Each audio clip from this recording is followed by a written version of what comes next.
Well, our market's still really under pressure after those big losses yesterday, and it looks like the contagion is starting to spread across Europe, so could be some uncertainty for some time to come in Ntombenhle.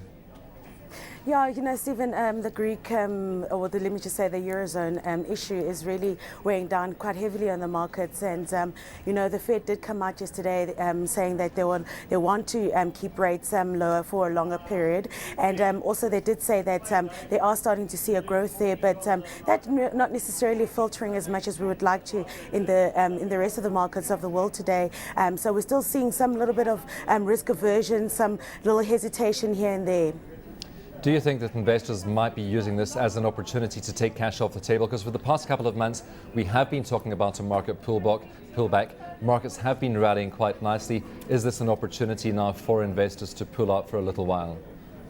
I think, you know, we are seeing some players maybe taking a back seat at the moment, not wanting to get too involved. But, you know, I think we are still seeing some risk coming back into the market. We've seen that translated into the rand, where it's actually performing quite well at the moment, despite what's happening. We've seen the euro also improve quite a little bit to above the 131 level it was yesterday, and it's trading about 132, somewhere there. So there is still some risk appetite in the market, but a lot of the bigger players are standing, waiting to see what will happen in the Eurozone. Will the IMF, will the EU grant Greece the kind of assistance it needs critically before the debt matures around about the 18th of May.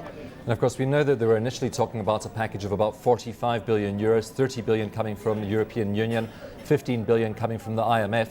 But that amount now seems to have escalated, and I see analysts are now talking of a figure of about up to 125 billion euros bailout for Greece.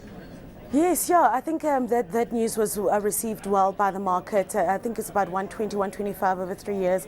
And, you know, it just goes to show just how big this problem is, that they had to extend that. And mainly that, you know, would be up to Germany, and whether Germany, when they go in and they vote, when the parliament goes in and votes as to how they will participate in assisting Greece, you know, that will be very important, because there are cash surplus economy in Europe, along with France, I believe. And, you know, I think it will be important to see how they're willing to assist Germany, and whether this will all happen in time, whether this money will come in time before the debt maturities start to happen.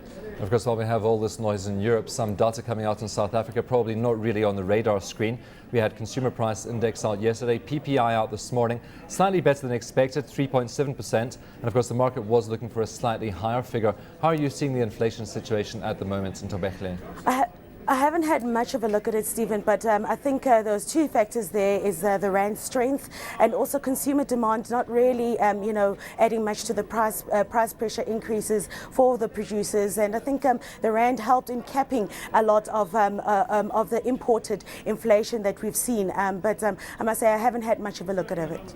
Of course, big news on the corporate front this week is MTN confirming that it is talking to Egypt's Orascom about a potential takeover, or at least control of that company.